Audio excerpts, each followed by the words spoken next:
Welcome. We continue with our study of Yaakov. Yaakov's now is presently living with Lavan, and story continues. At the end of the previous chapter, we were told that God intervened on behalf of Leah, who very quickly has 4 children. And she names the 4 children. The significance of the names are always significant in a variety of ways, but in this particular case, God's involvement here, the Torah tells us, was because God saw that Leah was snuah. You can translate that as hated or unbeloved, less loved. In any event, the word snuah is a strong term. And so she has 4 children, and the names reflect her relationship with Yaakov. We spoke about that last week. But the point is that after the first 3 names are explicitly about Yaakov. I'm hated, I suffer, perhaps my husband will join me, that's Levi, son number 3. When it comes to son number 4, to Yehuda, she says, Hapam Odet Hashem. This time I express my gratitude to God. Doesn't mention her husband. And it would appear from the name that she feels that somehow she has achieved a kind of parity, that at this point at least, she's a full-fledged member of Yaakov's family, in the sense that she's the mother of 4 of his children, and she's the mother of his only children. So the fact that she doesn't say now this, now he's going to join me, whatever, means that she feels that she's reached a kind of equality. And then, Hatamo Biledet, she stops having children, because God's intervention in the first place was to remove the snuah label from her. Apparently, it's been removed. So therefore, since God's intervention was needed for a particular purpose, and that purpose is no longer relevant, so Vatamod Biledet. That's where we stopped last week, the end of chapter 29. In chapter 30 now, the Torah continues to tell us, Vatera Rachel ki lo yoda Yaakov, that Rachel saw she had not born children for Yaakov, Vatikane Rachel bachota, and Rachel became jealous of her sister. Only at this point is she jealous, because now at this point, her sister, sibling rival sister, is actually sees herself as a full member of the family. So Rachel is upset and jealous. Vatikane Rachel bachota. Jealousy is a very strong emotion. It's a strong emotion here, and it's a strong emotion later in the Chumash as well. In the story of Joseph, Rachel's son Joseph, and the other children of Yaakov. And there it says, Vayikanu bo echav, in chapter 37, when Joseph tells the dreams to his brothers, Vayikanu bo echav, the brothers were jealous of him, and that leads, as we know, to the attempted murder of their brother Joseph. At the end of the day, he's taken into slavery into Egypt, but the initial intention was to kill him. So killing is a very powerful, one might add, a dangerous emotion. So Rachel was jealous. Vatomer Yaakov havali banim. She says to Yaakov, havali banim, give me children. V'yim ayin meita anochi. If not, I will die. There's a kind of threat, or I will die. I'll die out of despair. Some kind of a threat here, it sounds like, or it's, the situation is so dire. And then she says, havali banim. So first of all, the word hava, we have already seen, is typically a negative word in the book of Breshit, in the beginning of Sefer Shemot. It's very negative. But the demand is actually interesting. What does she have in mind when she says havali banim? So the Ramban actually says that, and he raises this question. The Ramban says, presumably what it means is pray for me. Pray that I should have children. And the Ramban then asks the question, if that be the case, that it means pray for me, then we don't understand the next verse. Vayicharaf Yaakov b'Rachel. Yaakov got angry at Rachel. Vayomer atachat Elohim anochi. Am I God? Asher monami mech tribatin, who has prevented you from having children? And what's the anger? If she's simply saying pray for me, you're not God. You're praying to God. What is the difficulty? So the Ramban basically says more or less what I'm going to suggest, and that is that havali banim does not mean prayer per se, because in prayer, there are no guarantees. Prayer is what we hope for. But Havali Banim, deliver the children, suggests that what she's saying is, if you want it to happen, you have the power to make it happen. Which suggests a kind of thinking about Yaakov, at least, as capable of, if God is in fact preventing it, capable of changing God's mind, capable of extracting blessings from God, whether or not it is God's intention. The belief that people can in fact control God. That's what Rachel seems to be saying. Havali banim. If you wanted it, it would happen. And one could say here that whether Rachel intends this or not, we, the reader, remember that when it comes, we might say the following: Yaakov, I hear you're pretty good at stealing blessings. How about stealing one for me? Right? The blessing that Yaakov takes, as his father Isaac said, hey, what about my blessing, says Esau? I gave you a blessing away. So he took someone else's blessing. So Rachel says, listen, if you're good at manipulating God, manipulate God for me. And I would add to this statement that we have to remember that later in this story, Yaakov does manipulate births. The whole business at the end, chapter 30, the end of chapter 30, 31 there, with the manipulation, with the rods, with the troughs, with the speckled and the spotted animals. We do see Yaakov energetically, I would add, manipulating the birth so that the better animals accrue to Yaakov as opposed to Lavan. But in any event, what Rachel is suggesting here, she believes that Yaakov, for whatever reason, either Yaakov himself or people in general, if they will it, it can happen. And that's the hava libanim, and then the threat. And not, otherwise I will die. You have to do it. I'm desperate. B'yemayin meta anochi.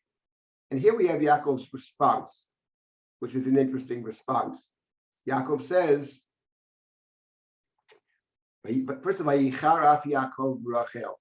He gets angry. That itself is interesting, that he gets angry. He gets angry and he says, what am I, God, who has prevented you from having children? He gets angry at him. So just to reflect a moment about the anger, I think I had mentioned when we saw some of the previous chapters that when Yaakov runs off to his uncle, for two different reasons. One is to save himself from Esau, who threatens to kill him. And the second reason is to get a wife from his mother's family. We talked about that, and that running away is to escape Esau fits in very well with seeing going into exile as punishment for having hurt Esau, tricked his father, etc. Whereas running away to find a wife has to do with the covenantal blessing. What's interesting is, I pointed out that when Yitzchak talks about leaving home and going to the uncle, and when Rivka talks about it, they use different terms for the place in which Lavan is found. When Yitzchak says it in the beginning of chapter 28, he talks about Aram. Lavan is the Arami. He talks about Aram. Go to Aram. That's where Abraham had sent his servant, right? Aram Naraim. But when Rivka talks about running away, she used a different word, Charan. Right? Yaakov mi Beersheva vayelech Harana. And when Rivka in chapter 27 describes the place, it's Haran. And there, what I pointed out is, if you look at those verses, the end of chapter 27, you see something very interesting. That when Rivka talks about running away to escape Esau, she talks about escaping Esau's anger. And there were several terms for anger in chapter 27. One is Alasher Tashuv Chamat Achicha. Chema is heat or anger. That's in verse number 44 of chapter 27. And then you add Afshuv Af Achicha Mincha.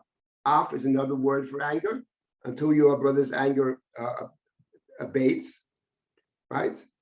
And she had said in the beginning, go and run away. Rachucha Lavan Achi Charan. Go to Charan. We know in the Torah often the expression Charon Af. Right, So Harona. basically, what you're talking about is when Rivka describes the place, we might say a place of anger. That's not true when Yitzchak describes it. He calls it Aram. So Haran is related to the word Haron. It's a place of anger. And in fact, we have right here in chapter 30, Yaakov gets angry. Vayichar Yaakov b'Rachel, he gets angry at Rachel. I would point out that Yaakov later also gets angry at Lavan. When Lavan chases after him, that's many years later, after 20 years of servitude, he chases after him, he searches Yaakov's belongings, Vayicharaf Yaakov Vayared b'Lavan, and Yaakov got angry, and he quarreled with Lavan. But it took him 20 years. But it didn't take him very long to get angry at his beloved wife. So it's a place of anger. Now, where anger comes from is a very wonderful question. And I think one of the sources of anger in general, including the Torah, but in general, is a sense that someone has that I am deserving of something that I am not getting. I think that's what motivates the snake, actually. In our little course we just finished, The Snake in the Garden, which maybe we'll continue later in the spring, who knows, but I was arguing for the position that what motivates this nachash is a sense that why is this human being getting all these benefits that I don't get? So the anger is coming from a place of one feels that one deserves something. Now, it could be that one does in fact deserve it, in which case one might call that justifiable anger. Whether anger is a bad quality, though, to have in general is a good question, even if it's justified. It may take a toll on the person who gets angry.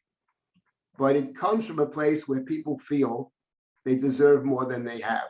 The one who feels this way, in spades, of course, is Lavan himself. As he says later on, after Yaakov runs away, he says to Yaakov, look, he says, he can't find the trafim that Rachel stole, but he says to Yaakov, Habonim bonai, hatzon soni, it's all mine, he says. Everything you have is mine. Yaakov didn't manipulate his flock. So there's a sense of Lavan, of course, that it's all his. Everything is his. He's deserving and no one else is. They're all there to serve his needs. That's Lavan. So we understand why it's a place of anger. But the point is, Yaakov buys into, my point about Yaakov is buying into this place. The significance here is, the point is, and the danger, is that Yaakov could buy into Lavan in a very deep way. We know he himself is a manipulator to start with. Story with his brother, going to sell the birthright, buys the birthright, trick his father and all that. So he has those qualities within him. And here we have the anger. It's interesting that Rashi, quoting a midrash, faults Yaakov for the anger. So what are you angry? This is the way you treat a suffering person? That's the medrash, the Rashi quotes it. I would add to this that, first of all, Yaakov saying Atachat, am I instead of God is interesting, given Yaakov's background. But there's something else to take into account here in the story. And that is, Rachel had said, give me children or else I'll die. Now, in point of fact, Yaakov's response over here is, look, can I take the place of God? The Ramban takes it as, you misunderstand the nature of prayer. I can't force God's hand. So that's the Ramban's explanation. But Rashi faults Jacob in any event, because Yaakov misspeaks here. You don't speak this way to this beloved wife, who has been displaced not through her own fault, by her father. And what's interesting to note here is that at the end of the day, Rachel does die, actually. She dies early on, and she dies she dies giving birth. She dies giving birth, and she dies giving birth. I'm jumping the gun here, but I think it's pretty clear in the Chumash when one reads it with no apologies and no agendas, that Rachel dies for a reason. Because Jacob had said, whoever took these trafim, these idols, Rachel steals her father's idols, trafim, And Lavan says, you stole my idols. Jacob said, I didn't steal the idols. Whoever took them should die. Once again, taking no responsibility for whoever did it, because if someone did do it, it's a member of Yaakov's family. Since he's the patriarch, he does bear some responsibility. He doesn't seem to see it that way. So she took the Trophim, and the Trophim, I believe, in the Chumash and beyond, are not just a god, but a fertility god. She takes the Trophim to have a child, and therefore she has a child, but she dies in childbirth. And one can raise the question, I'll raise it now, we'll get to it hopefully at some point in the future. What if Yaakov had behaved differently? What if Yaakov had behaved differently? What if he didn't have to steal the Trophim? What if there were another way to talk things out, to work things out? So at the end of the day, this statement comes back to haunt us, which is, BMI and mate, give me a child or else I'll die, says Yaakov, and Rashi would say, I got 4 kids. Obviously, you have a problem. So deal with your problems. What am I? God, have I prevented you from having children? After he's just the father of his 4th child. So one can read it as, and I think one can read it as, it's not my problem, dear. You have a problem, you deal. The Rabban typically tries to put a nice face on it, but at the end of the day, Rashi's, I think, on point here, saying that there's something wrong in the way Yaakov talks, and later as well. Whoever took the Trophim should die is not the right response.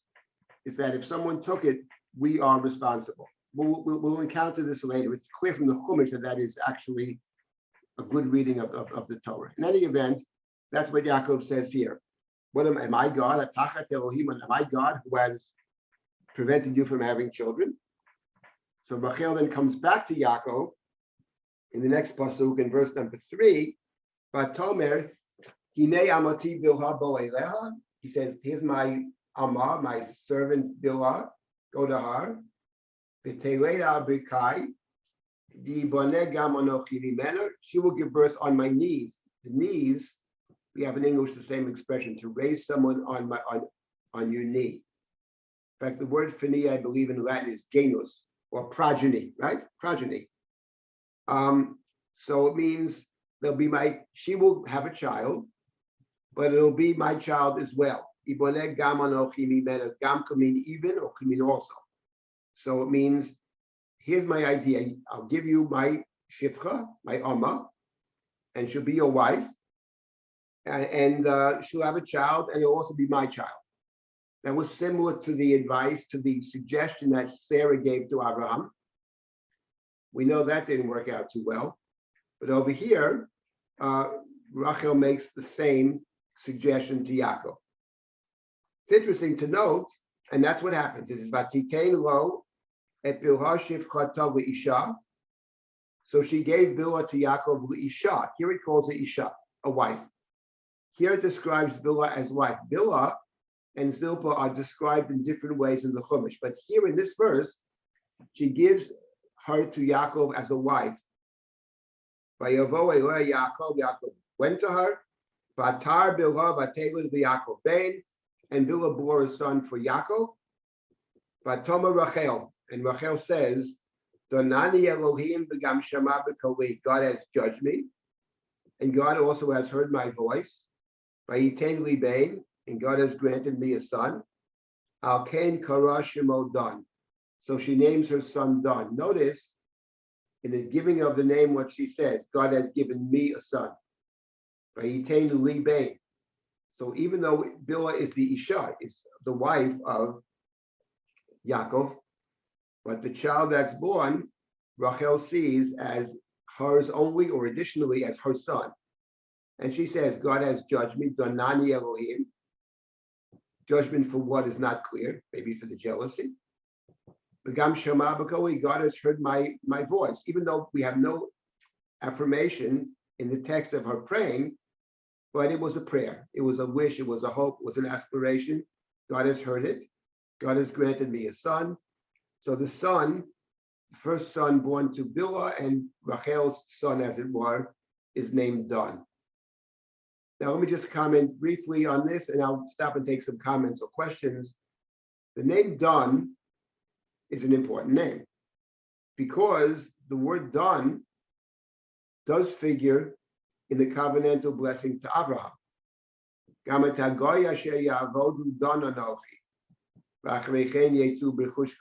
the covenant given to Abraham, which talks about 3 generations of suffering, and then the 4th generation, that returns to the land. So there, of course, the word "don" figures prominently in chapter 15, also in chapter 14. Abraham chases adversaries unto Dan.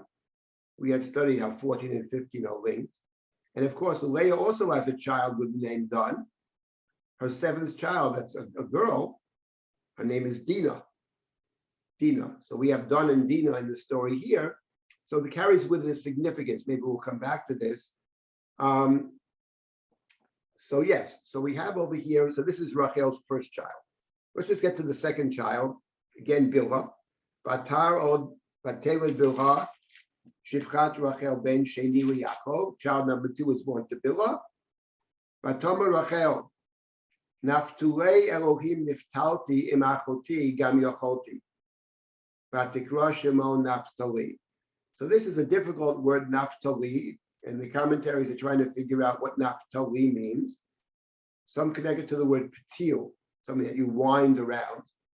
But the sense of it is, I have, here they translate a faithful contest, a struggle, I would say. 2 people are struggling, grabbing onto each other. I have struggled with my sister, but I have prevailed. Gam Yacholti.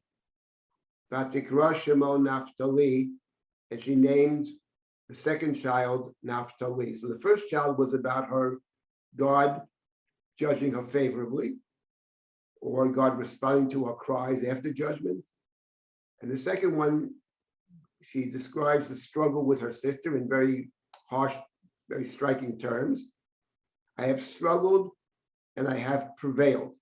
Now, of course, when you read this description of Rachel, or it's a self-description, of course, what jumps to mind immediately, obviously, is the story of Jacob wrestling with this mysterious Ish, angel, person, divine being.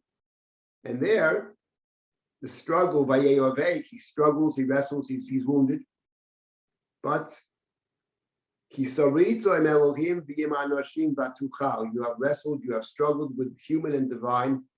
Batuchal, you have prevailed. In fact, the word Batuchal appears twice in that story. First, it said that the divine being could not overcome Jacob, could not defeat him totally. He wounds him, but doesn't fully defeat him. And then later, Batuchal, you have prevailed, which actually is interesting. It marks Rachel, among other things, as a Jacob figure. Rachel is a Yaakov figure, and that's the one he first meets and loves. It's not surprising. The one who picks this up actually and runs with it is the prophet Yirmiyahu, and the Haftorah that we read on Rosh Hashanah, which talks about Rachel refusing to forget her children. But Batma'ain, she refuses to forget, which of course is exactly the language of Jacob, refusing to give up on his son Joseph. But here already you have the kernels of it are found already in the Chumash. And again, the name is given by Rachel, so it means that Rachel sees herself as the mother of the second child. So now we have 2 children born to Bilhah, Dan and Naphtali, but Rachel sees them as her children. And I will add, and this is a very important point, I think, just a little, it's more complex than it appears on the surface. Unlike the story of Abraham and Sarah, where that, at the end of the day, didn't work out well for Sarah. At the end of the day, Ishmael is not Sarah's child. Ishmael is Abraham's child in a sense, and certainly Hagar's child. In the case over here, Dan and Naphtali are considered to be Rachel's children in the sense they're members of the family. Jacob has 12 sons, he blesses all 12. In fact, the blessing of Dan is very striking in chapter 49. Dan Yadin Amo, Dan will judge his people. Ki Achad Shiftei Yisrael is one of the tribes of Israel. So the commentaries explain is one of the tribes of Israel, not less than any other tribe. Dan and Naphtali, a part of we talk about the 12 tribes, the 12 sons of Jacob. Dan and Naphtali are among the 12, as are Asher and Gad. even though their mothers are not neither Rachel nor Leah, doesn't matter. But the children, in fact, are part of the 12 tribes. And I think we can say that if we want to understand why it worked here and didn't work there, clearly it doesn't work there because, at least as Sarah sees it, and she says it in no uncertain terms, I mean, my maidservant looks down upon me, treats me with little respect, and Sarah says to Abraham, and the one I blame is actually you, Chamasi Alecha, because if you treat me with respect, it would never happen. So, the dog looks like his master. The way you treat me in Mitzrayim and beyond, that's picked up by others around me, and therefore I have kal. I'm of low esteem in her eyes, and God shall judge between us, me and you, Abraham. That's not true in the case of Yaakov and Rachel. I do make the claim that Yaakov's treatment of Rachel was problematic in the sense of not taking responsibility. But he does love Rachel. So in this case, it actually does work. Okay, let me stop here and take some comments or questions, and then we'll continue with the story. Yeah. Rabbi Silber, there's some interesting questions in the chat I'd like to highlight in no particular order. From, I believe, Gail Bendeheim, and Gail, please correct me if I misread. Do you think the language of Tachat Elokim Anochi actually refers to the displacement of divine power, which echoes the various displacements we've been discussing? Yeah, I think I'm not sure the word displacement exactly, but yeah, maybe displacement is not a bad word. What Yaakov, I think, is saying is, I can't do that which God does not wish to do. Hashem Wanami, because Wanami Mech is not just you don't have children, but God has prevented you from having children. If God wants to prevent something, the human being doesn't have the power to undo what God wants undone. That's what Yaakov seems to be saying. And that expression, Hatachat Elohim Anochi, appears later in the Chumash. Just about in Joseph's last speech in the book of Breshit, that's what Joseph says to his brothers. So obviously this expression, Hatachat Elohim, there's only, here it's Anochi, but the fact is, obviously the Chumash of Breshit thinks it's a rather important statement, given the fact that that's Joseph's last speech to his brothers. It will hopefully come to that someday. Yes, but I do think there's a sense of what God wants undone, I can't do. I'm powerless to do it. And he resents them. He's angry with her. What do you think? What do you blame me for? It's not my fault. That's what he seems to be saying. And no, it's not his fault. That's true. In fact, the default for the matriarch is not to have children right away, but it does suggest, as Rashi sees it, a lack of sympathy, an unsympathetic response. That's how Rashi sees it. And later on, I think there's a lack of taking responsibility for her. He does take responsibility for her later in the Chumash. He sort of brings Rachel back into the family. It's one of his sterling achievements. Yaakov builds the family at the end of the day. And it takes a lot of building because it's torn apart in many ways. Much of that is his own fault. That doesn't matter. But that will take place later. What else do we have? What other comments or questions? I'm going to highlight one more from the chat, and then I also want to open it up to the people. I guess people know to speak for yourself. From Neva Goldstein, perhaps Yaakov's anger at Lavan blinded him similarly from taking responsibility for the missing trophim and led to the rash vow that whoever took them should die. Neva, if I misread that, please jump in. Right. There it's explicit that Yaakov is angry. It's a place of anger, for sure. I mean, it's right, that could be so. But my point is, nonetheless, whoever took it should die is, look, here's the point. The Chumash, I think, does not think well of that statement. And the reason I say that, we always try to see what the Chumash is thinking. That's our job here. What does it actually seem to be saying? Then we can ask a second question. How do I respond to that? How has that tradition responded to it? That's a good question. But our job is first to figure out what the text seems to be saying, given the tools that we have. And of course, that story of Yaakov saying, whoever took it should die, and we'll get to this hopefully later if we keep learning together. so I hope we do. There's a parallel story in the Chumash, a precise parallel story in the Chumash.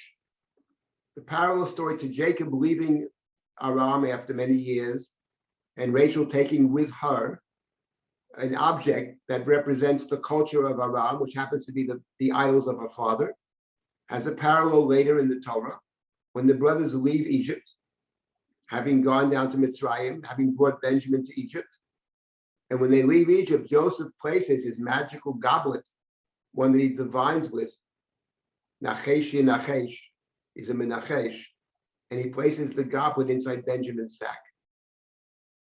And then he sends someone to chase after the brothers. Why have you repaid good with evil? I've been so nice to you. And why do you steal this? Why do you steal from my master? The fellow says. And the brothers say, God forbid. How could you even accuse us of that? We even brought back the money we found in our sacks the first time. No, whoever took it should die. And we also will be slaves. That's interesting. Whoever took it should die. And we also shall be slaves. And the man says, no. The one who took it should be a slave and you can go free. And then Judah says to Joseph, no. At the end of the day, first we'll all be slaves. And then Judah says, I'll be the slave instead.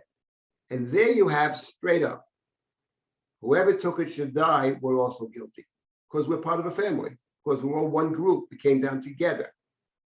And it's not just about the other guy. We all bear responsibility.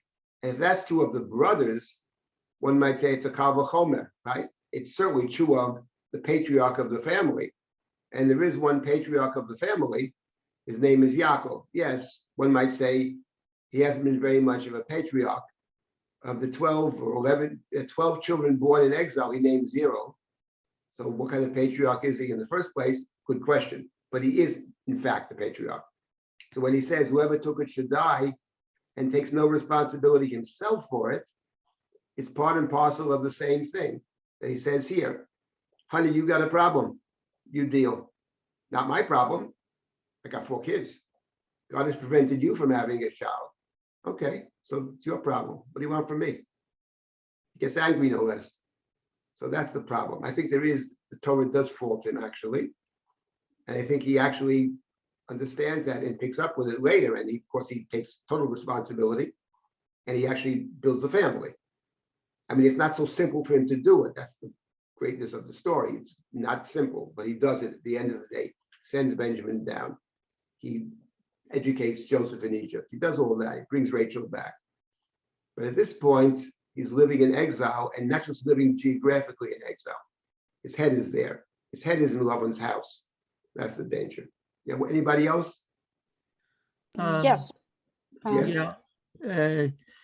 I hear in Hatachat Elokim Anochi a little bit of an echo also of Bavel, Migdal Bavel, in the sense of whether it's Rachel or even Yaakov, there is the idea of being God or supplanting God, and likewise to connect it to the Nachash, there's a difference between envy and jealousy. I've heard the difference to be envy is you're upset about what someone else has. Jealousy has to do with a upset over a relationship, and I think there's both here. Rachel is both envious and jealous, as was the Nachash of either God or man. And this is the winnowing out of Haran from Yaakov and his children. Right. I think that, look, I think that's true. I think that in terms of the winnowing out, I think it is a process. There's no question about it. But I mean, this is the first. Well, what I find very striking here is, as what I started with, which is it takes him 20 years to express his anger at Lavan. He probably was angry all along. He may have been, but he doesn't say a word for 20 years. But when it comes to Rachel, his wife, there he gets angry immediately. Pretty much very early on in their marriage. How long have they been married? I mean, Leah has 4 children in very rapid succession, obviously.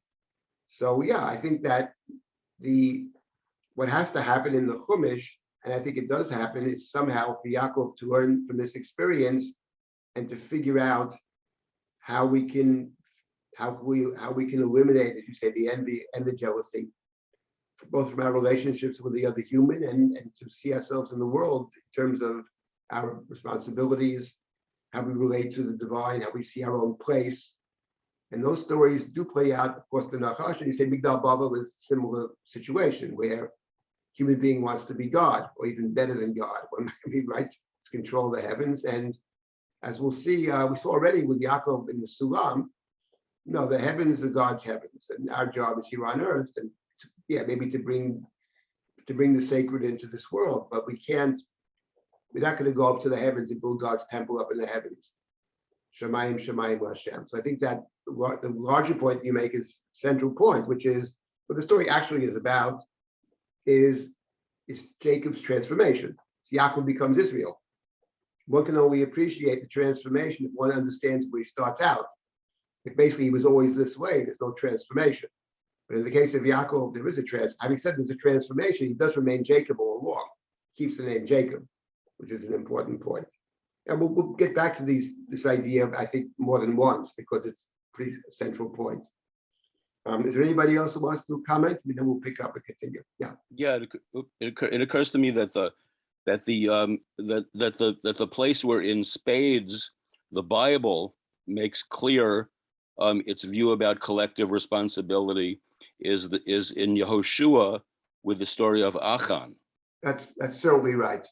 And actually, it just occurs to me that in that story, it's very interesting that one of the things that he steals is a Deres Shinar, related precisely to man thinking of himself as God, the Tower of Babel. For sure, that's a very important point. I've discussed that a lot in the past, and that's very true. That is the story which is true in the Tanakh, and it's true in the Gemara. What the Gemara says, we have spent time in the past on this, and we could spend more time. But the idea that when you cross over into the land, the whole Gemara in Sanhedrin, Hanistarot Hashem Elokeinu, and the Gemara's understanding is that before you're in the land, the community is not responsible for things done secretly. The community didn't know about. When you do cross over into the land, the community becomes responsible according to one view, even for those things that they don't know. And the question is why? And presumably there are different ways to understand that. But one is, that's what it means to be community. Not that we are the cause of it in any sense, but we are part of that community. If we're part of it, then we have some kind of responsibility for what takes place in this world, even though we did not do it, we may even be victims of it. That's what's driving Heschel, actually. The main driver of Heschel. If you can think of a main driver. What drives Heschel, coming out of a whole Hasidic tradition, is we didn't create the Holocaust. On the contrary, we are the prime victims of the Holocaust. Nonetheless, we are part of a world that actually did create it. And therefore, we have to think about that and try to make it a better world. That's actually what's driving it. And I think that's a very interesting insight. So for sure, the story of Achan is the story which suggests that when you come into the land, when you have a full community, you have your place, as it were, that creates all kinds of responsibilities. And yes, Aderet Shinar is one of the points. There's a lot of there's tons of interesting things in the story of Achan, but you're on target there. Okay, let me continue now with our story. Get back to, thank you for all those comments. Let's just continue now. So Yaakov, fine. Now we have two children Rachel has two surrogate children. Our Birkai on my knee, right? Then it says, Vatera Rachel ki ondami ledet. Now Leah recognizes that she has stopped having children. What do you mean she sees it? I mean, she sees it in the context of that Rachel now has two surrogate children. And the second one was named, she said, I have prevailed over my sister. So Rachel's the one who says, I'm in a contest with my sister. The contest, presumably, for the affections of their husband. So now Leah feels she has to do something in this struggle. Vatikach et Zilpah shifchata. So she takes Zilpah, her shifcha, Vatiteno tal Yaakov Lisha, and she gives her to Jacob as a wife. Vateled Zilpah shifchat Leah Yaakov Bey. Bilhah bore a son for Jacob. Bilhah, the shifcha of Leah, the maid of Leah, bore a son for Jacob. Vatomer Leah Bogad. Leah said, Bogad, God, if they translate as good luck or good fortune has come. Vatikra et Shemo God. I'll get back to this in a second. And she named him God. So she gives the name. And then next verse, Vateled Zilpah shifchat Leah ben Sheni Yaakov. And Leah's maid Zilpah bore a second son to Jacob. Vatomer Leah be Ashri, ki Yishruni banot. Vatikra Shemo Asher. Here, Asher means joy or good fortune. Women will deem me fortunate, Asher. Women will praise me for what I did. Vatikra Shemo Asher, and she named him Asher. Now, here is interesting, actually, a couple of interesting points about this little story. Clearly, it's a response to what Rachel did.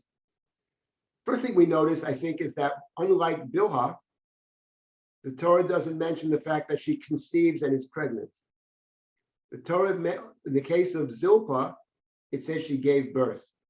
It doesn't mention the pregnancy. She gave to Yaakov as a wife, and she gives birth both to the first and the second child. That's one interesting point. But the second thing is the name itself. Okay, God and Asher in this translation are very similar. But in terms of the first verse, there's something interesting about the way it's written. It's written Bet Gimel Daled. It's read as two words, Ba God. Ba God, good fortune has come. But Bet Gimel Daled read as one word has a very different meaning. Bagad, live gold. What does live gold mean? What is Begida? Treachery. Treachery. Yes, treachery. Betrayal. Betrayal. Betrayal. Now here's what's interesting. I remember that we encountered, and I'm teaching 3 different classes. I can never remember what I teach where, because they're all actually connected for whatever reason. But remember that we had the Haftorah of Vayetze. The Haftorah of Vayetze, Haftorah of Toldot, I think it is actually, is from Malachi, the last of the small prophets, the last prophet, Malachi, my messenger. It begins with Yaakov and Esau. And I pointed out that not only does it begin with Yaakov and Esau, it starts by saying, forget Esau. Israel says, how have you loved me? How do I love you? Listen, says God, Jacob and Esau were brothers, twins. I rejected Esau. I didn't, but I did love Jacob. And then the rest of the Haftorah goes on to lambast Israel and Jacob. And it recalls the Parsha. It talks about deception. It talks about mistreating your father and deceiving your father and bringing inappropriate sacrifice to your father. Of course, the Haftorah, chosen by our rabbinic tradition many, many years ago, his understanding is bothered by or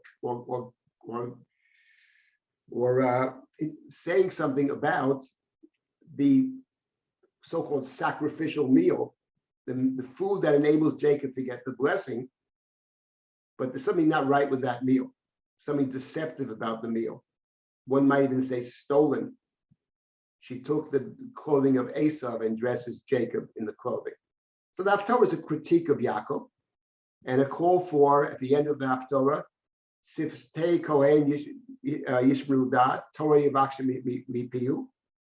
Be'emetu b'mishar, he spoke, the priest should speak in truth and Yashar being the opposite of Akov. So that's the Haftorah.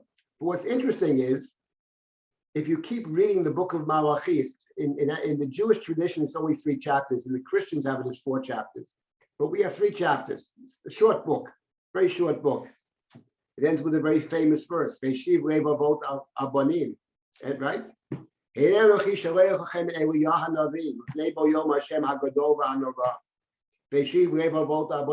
nice tunes for that. So that's how it ends. But in the middle of the book, there's another critique of Israel. The critique of Israel is very interesting. It is See if I can find that verse in Malachi. Just take a look. Very end of Treosa, last one. Yeah, let's see. Let's see. Here it says, it's just found in Malachi chapter 2, verse number 10. Don't we all have one Father, means one God? Did that one God create us? Madua nivgad ish biachiv, v'charel brit avotenu. Why then do we break faith with one another? Break faith, nivgad. Why do we betray one another? We all have one Father. Bogda Yehuda, b'toeva nesta b'Yerushalayim. Judah has bogda, has been treacherous. They've done wicked things. How so? Ki chilel Yehuda kodesh Hashem asher ahev, u'ba'al bat el nechar. Judah has profaned that which is holy to God and has espoused daughters of alien gods. So ba'al bat el nechar. Right, a terrible thing shouldn't happen. And now, secondly,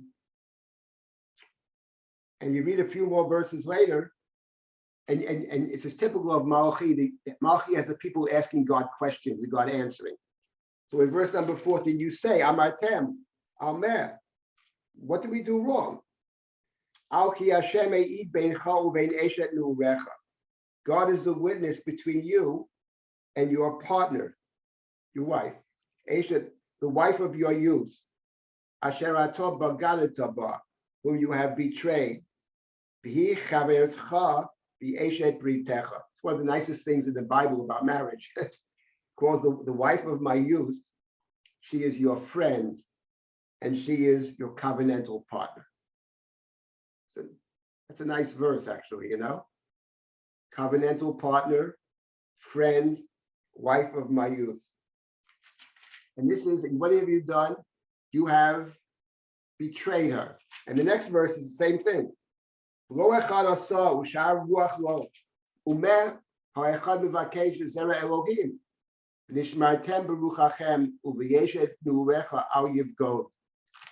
careful not to be treacherous. Don't act treacherously towards the bride of your youth.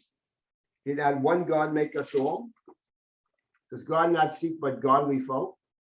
Be careful with your life breath. Let no one break faith with the wife of his youth. Right? Below Tiv Godu, it appears several times over here. And I was thinking about this actually, these verses, given the fact that the book starts with Jacob and Esau, Yaakov and Esau. Talks about mistreating the father. God sees God as the father over here. And I was thinking about exactly the two critiques of Israel. Some connected to the story of Ezra and Nehemiah, where the men took foreign wives. I don't remember if it says they got rid of their wives and took foreign wives instead or in addition. But I was thinking, not in terms of Ezra and Nehemiah, but in terms of Yaakov and Esau, that actually, Ba'al bat el nechar, living with, taking his wife, the daughter of the foreign god, is what Esau does. That's what disqualifies Esau from the covenant, because he marries the two Benot Chet. And they create bitterness for Yitzchak and for Rivka. Rebecca says, if Jacob will do this, why do I live? But to betray the wife of your youth. The question is that a description that fits Yaakov? What's interesting is what Leah says and the way Yaakov treats Rachel in the story here. Vatomer Leah God, the Medrash picked it up. Treason. And she said treason. The fact that I have to give my shivcha to my husband, despite the fact that I have 4 children of my own, it's not the same as Rachel and not the same as Sarah. She has her own 4 kids. And yet I feel it necessary to do this because I'm engaged in a struggle. As my sister said, Naftulei Elohim niftalti. I'm engaged in this struggle. And why am I engaged in this struggle? Why should I be struggling? I got married. There was nobody else. When she marries, it's clear. From Leah's perspective, Jacob should have one wife. And that's me, because I'm the first one. We, the reader, know well, there's a background story to it. But as far as Leah is concerned, the father decides whom the daughter marries, and that's the end of the story. And that normally would have been the end of the story, except that he wants 7 more years of labor from Jacob. It's not carrying out either daughter, actually. So the fact of the matter is, God, there's a betrayal here. And as we've seen, the way he deals with Rachel is very problematic. Honey, you got a problem. What do you want? What do you want from me? I got no problems. I'm good. You got a problem. Okay, your problem. You deal. Okay, Yaakov, then take my, and I'll bring another woman into the marriage. That's the, perhaps that's what Malachi's getting at. We don't care about Esau, actually. Esau is not the point. The point is Israel. And the Navi's job is to critique. It's not to say nice things. That's not the Navi's job. If that were the Navi's job, he'd have a very easy life. Nevi'im have very difficult lives. Some of them get killed. They only have one job, which is to speak a brutal truth. And that's in point of fact, I believe, the book of Malachi is about Yaakov, actually. So Esav and Yaakov. And there, of course, is the promise that one day the parents and the children will be reconciled. There'll be better days. In the future, Eliyahu Hanavi comes and he augurs redemption, he brings redemption.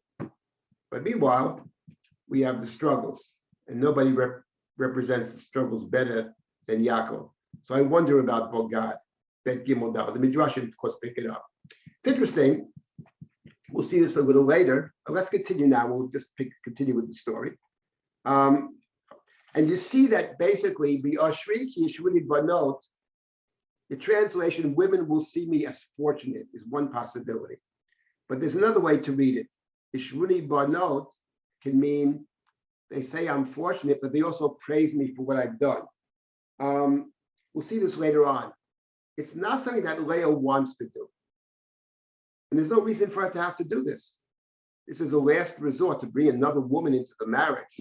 Given the history of Sarah and Ishmael and Hagar, it's very dangerous. But she feels she has no choice. She's engaged in a struggle, in a fight that was not a fight of her choosing. It has nothing to do with Leah. Zero. That's the first thing. But the struggle now meanwhile, Rachel doesn't have her own children yet. So now let's continue a bit here. And now we have the next story. After which I will stop and take comments and questions. Reuven goes out at the time of the harvest of the grain harvest, the wheat harvest. And he finds dudaim. Here they translate dudaim as mandrakes. Some translate as jasmine. I think mandrakes is better. I think the consensus is mandrakes. He brings them to his mother.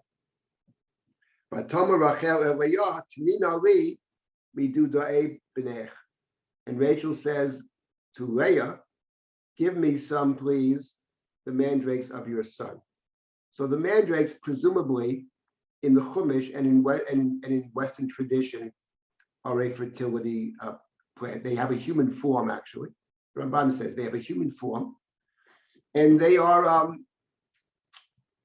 a fertility pill.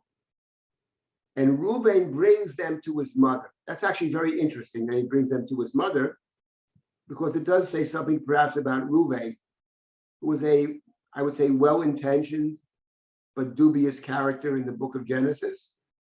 And one thing you got to know is when you don't get involved. When you don't get involved, you know?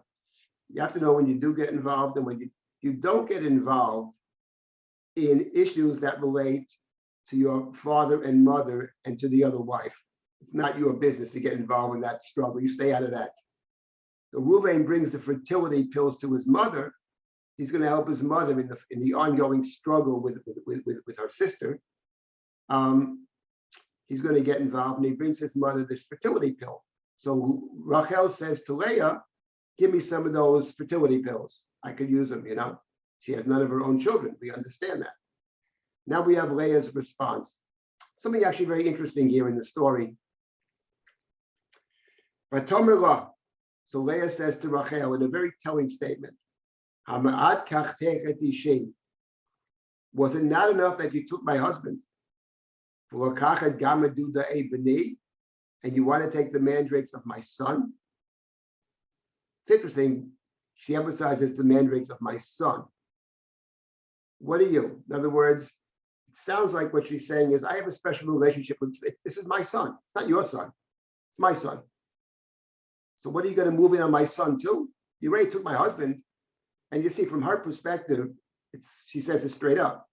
I was married to Yaakov. And a little short while later, there you are. Well, what is this? It's my husband.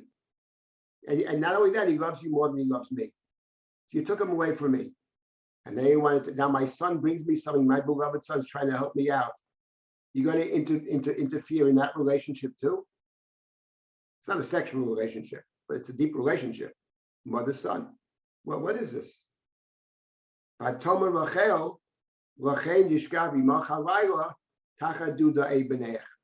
Rachel says to Leah, okay, he can sleep with you tonight in return for your son's mandrakes.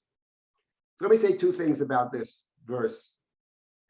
It's a funny thing, in the Parsha, Rashi, of course, the great lover of the Jewish people, I would say, and also the great apologist.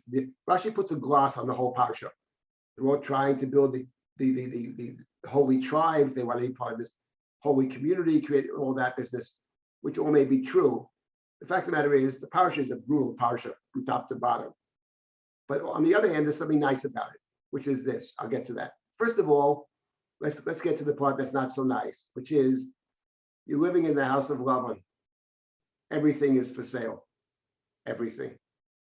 So they're going to make a trade. No one has discussed this with Yaakov, understand. They're trading the rights to Yaakov. Okay, listen, I want the fertility pills. I'll tell you what, you can sleep with him tonight. It was my turn, you can have him tonight. In return for the mandrakes. It's a sale. I'll buy the mandrakes. When are you going to pay me? So you sleep with him. Fine.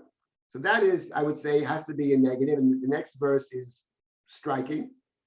Vayavo Yaakov min hasodeh ba'erev, and Yaakov comes back from the field at night. That reminds us of the story of Esau. Vayavo Esav min hasodeh b'hu ayef. Now we have Yaakov coming back min hasodeh ba'erev, coming back from the field at night. V'teitzei le'aglik kvarto. Leah went out to greet him. V'tomer elai tavo, you come to me, she says.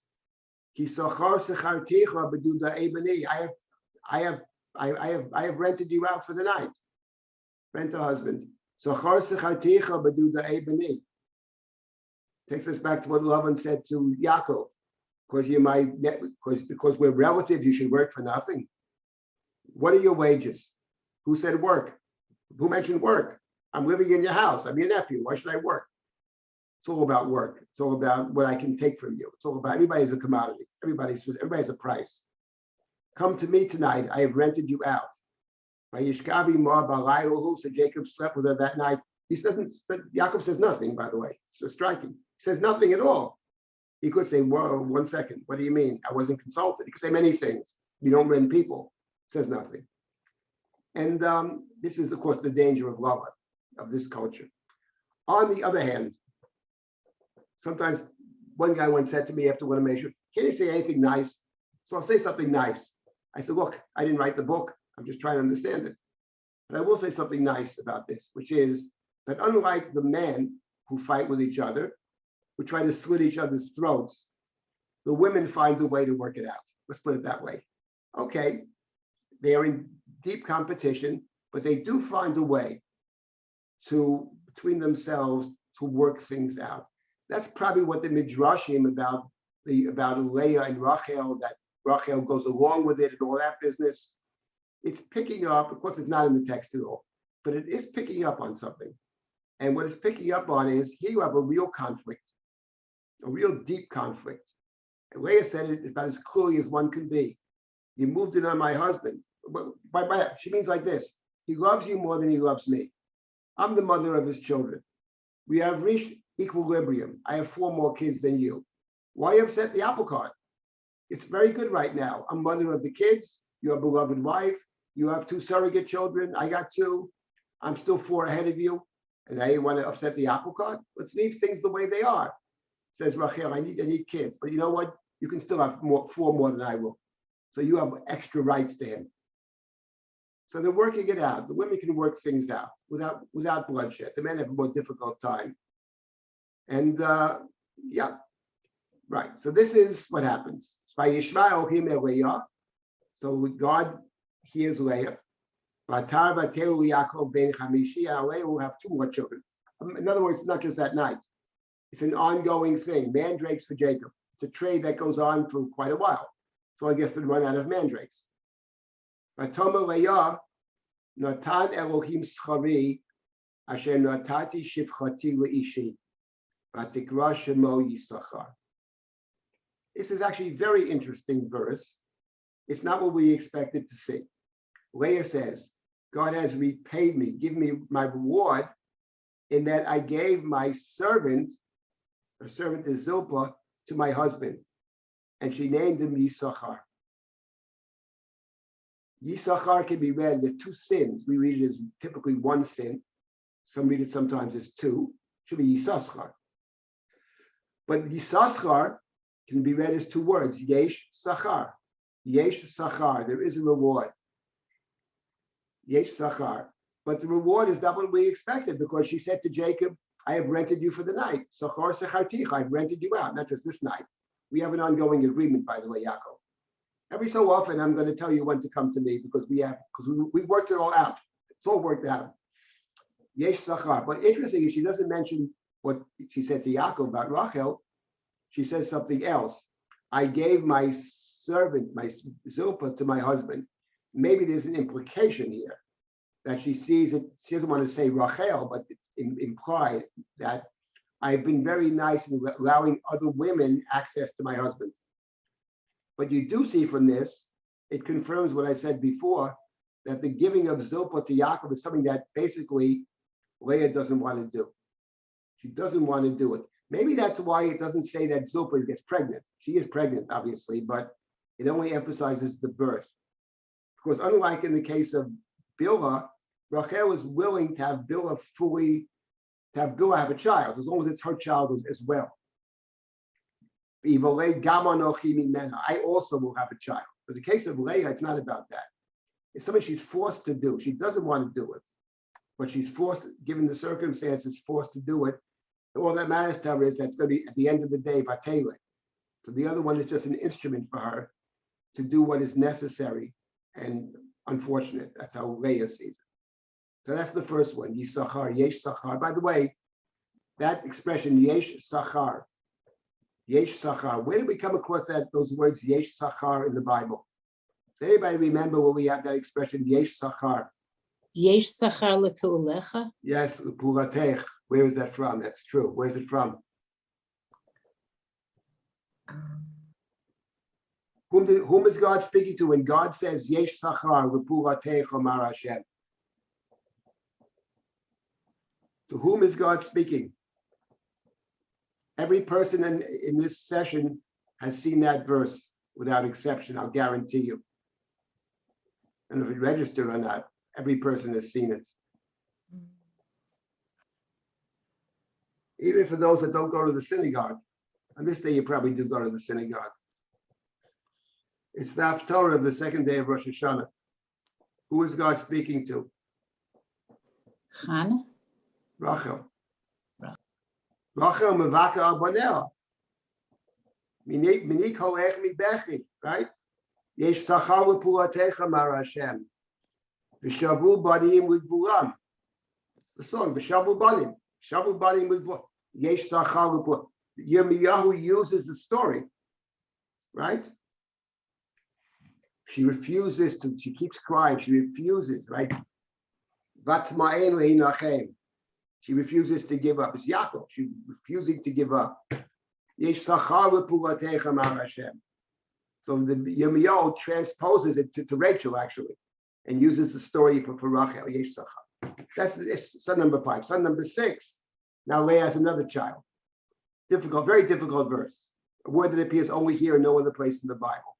Vatomer Leah, Zvodani Elohim Zeved Tov. Hapam yizbuleni ishi, ki yoladati lo shisha banim, vatikra et shemo Zvulun.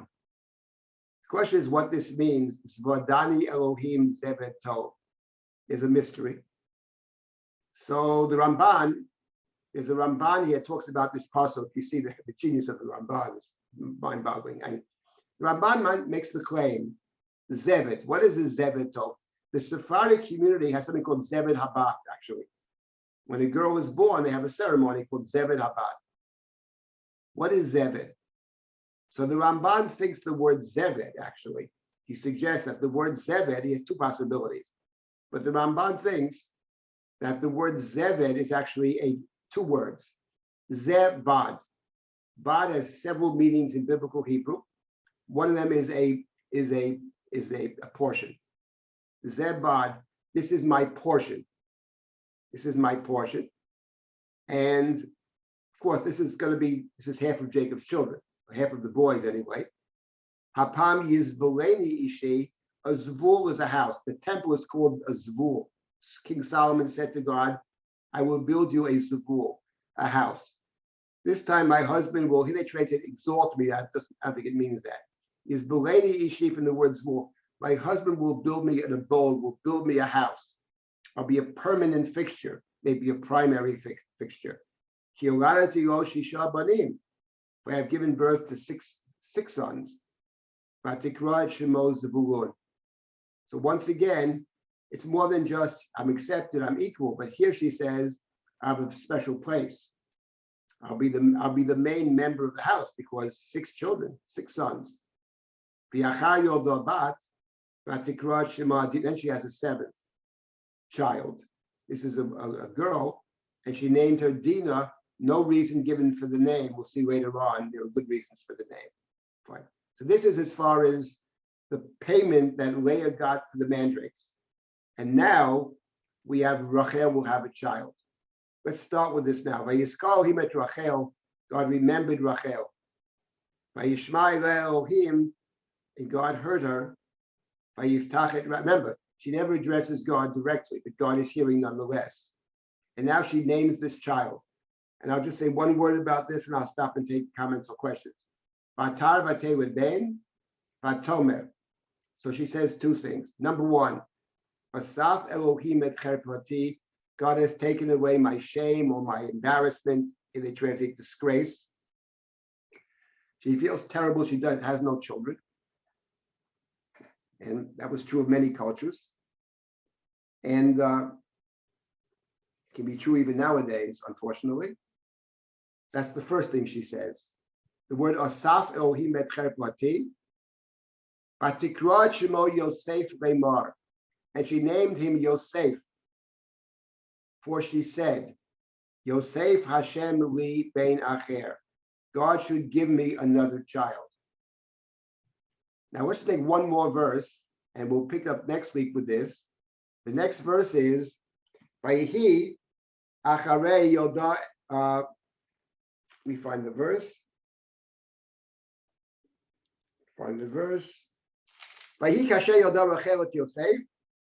Vatoma Yaakov el Lavan shalcheni v'yelcha makomi u'yatzi. When Rachel gave birth to Joseph, Yaakov says to Lavan, send me away. Let me go back to my own place. We'll start with this next week, but here's the important point for our purposes. First of all, as soon as Yosef is born, Yaakov wants to leave. And the way to understand that is, from Yaakov's perspective, he went to get a wife. The purpose of getting a wife, solely the main purpose, in terms of the covenant, is that that child will be covenantal.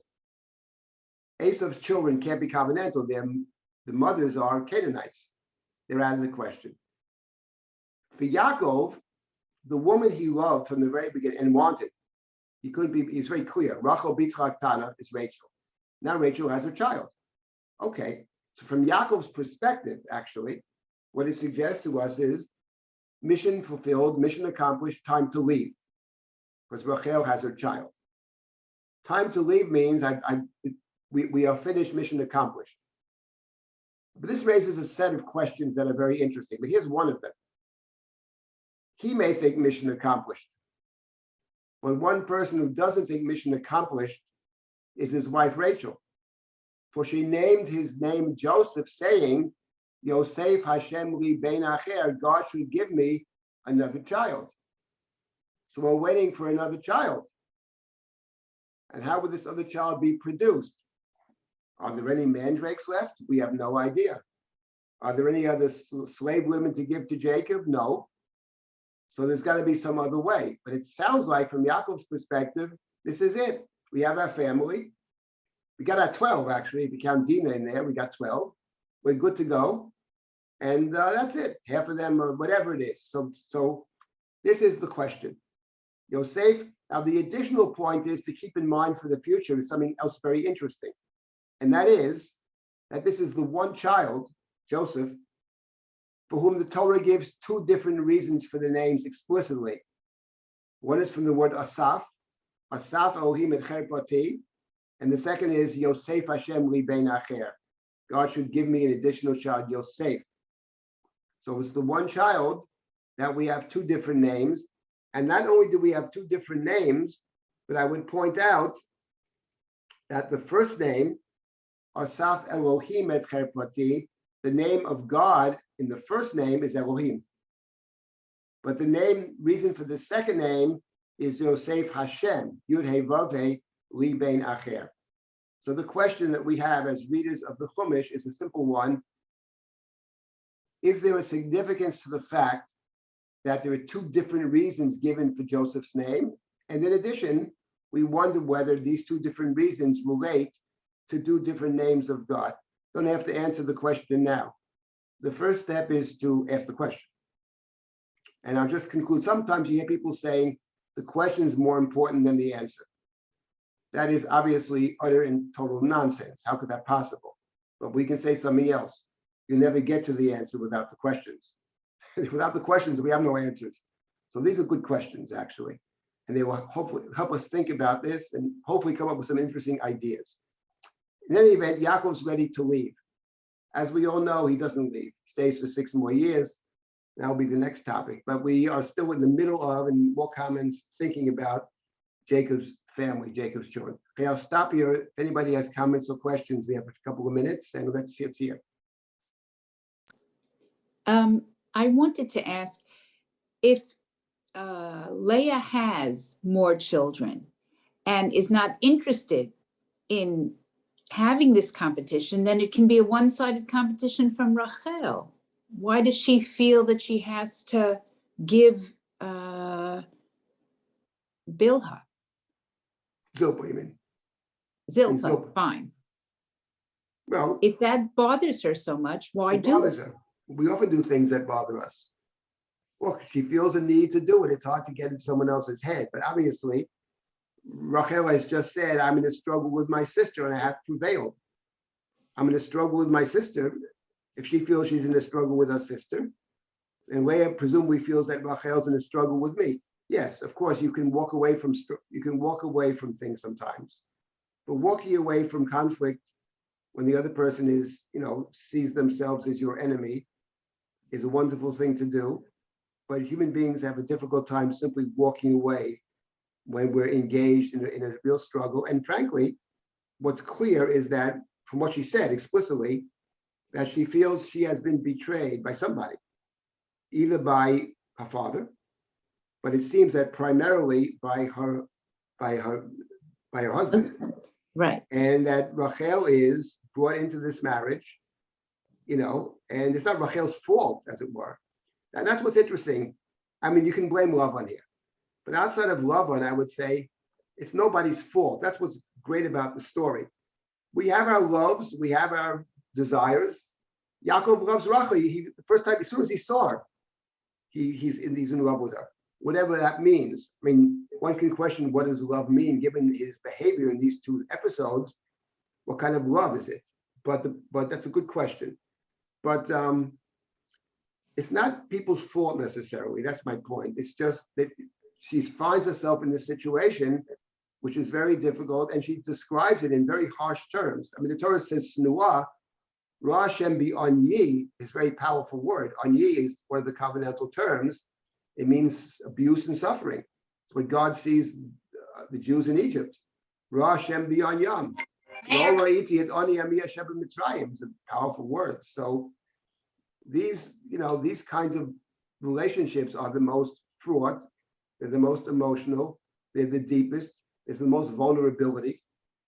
I mean, as the Torah says, you become one person. And that is, you're exposed to all kinds of things, and you're meeting, it's not just you see somebody, we can compartmentalize with other relationships. I go to work, I got a boss, I don't like him. 8 hours a day, I go home and goodbye. Who is he? Never heard of him. You know what I mean? At work, you deal.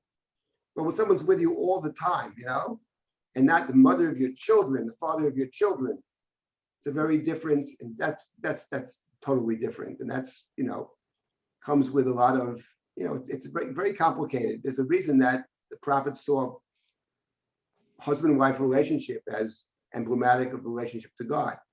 It's very complex. It makes all kinds of demands upon us. And no, it just seems, she's bringing in yet another woman. It just can complicate she feels it. She has no choice. That's the answer. She feels no choice. If you were a therapist, you would tell her you have a choice, right? But you're not a therapist, Right. She feels she has no choice. She makes it clear. I don't want to do it, but what choice do I have, right? But can't be more explicit, black and white. But her naming Yisachar seems to indicate that, on the contrary, she feels now that she's being given evidence that God is okay with her decision to have done that. Not that she felt she had no choice. She felt she had a choice. Well, God may have look, people do all kinds of things. People make heroic sacrifices. We'll put it this way, it's a sacrifice, I would say, that she shouldn't have to make. Given the situation, again, the Midrashim talk with this idea of having 12 children, which is found in the Chumash. So maybe there's something to that the covenantal family has to have 12 sons or something like that. That's possible. But short of that, I would say it's something that she feels she has to do. And she feels that she's not unhappy with the child. She's happy with the child. But, if it had been different, it would have been a very different story. It's not a different story. It's a story in which she and Rachel as well, both of them are, one might say, victims of a father who uses them for his own purposes. Given that reality of life, the question is how you best deal with it. And I will say that these two women can at least work something out between themselves, which is better than the men. The men, Esav says, I'll kill my brother. The brothers plan to kill Yosef. Cain kills Hevel. At least the women have a different way to handle it, which seems to work out at the end of the day. We do reach a kind of equilibrium, but I think you'll see as we move through Sefer Bereshit, at the end of the day, just to make this last comment, at the end of the day, we think about the mother of Israel. If you had to pick one woman, we have both, but at the end of the day, if you had to choose one or the other, it's got to be Leah, given the fact that both the kingship and the priesthood come from Leah. David HaMelech and Moshe Rabbeinu, they're coming from Leah, who's buried with Yaakov. Now, it's equally true that the most talented and necessary son is Joseph, and that Yaakov sees, and the Chumash makes it clear, B'nei Rachel Eshet Yaakov Yosef Binyamin. If you ask Jacob, who's your wife? Tell me your wife. Rachel. That's clear. Clear. Having said that, Yaakov was able, at the end of the book, to make a very clear-headed, one might say cold-blooded decision about where these kids are and what their role is. So I say Yaakov works it all out for himself. But there's something about Rachel, tragic figure, dies very young, but that's Yaakov's great love. There's no question about that. But we have to deal with reality. And that the reality is he's married to both of them. All right, I'll stop here at this point. Oh, again, tonight's lecture is at 7. I made a mistake. I said 12. 7 o'clock tonight. It's what I highly recommend. The Dr. Tzvi Novik is very interesting from Notre Dame. And should be an interesting topic. Yes, Kayla, you have other announcements to make? Nope. Just please, people are welcome to join us tonight at 7. People are welcome to join us tonight at 7 for the Renee and Alexander Bone lecture with Svi Novak. It looks to be interesting. And do check out the remainder of our Wintersmon programming. We have classes starting this Wednesday. We have classes starting after Thanksgiving. And on Shemitah and the Mishnah, on Heschel, on Covenantal Commandment with Rabbi Silber, and with a host of other guest lectures. Do check out our class pages and see if there's anything you like.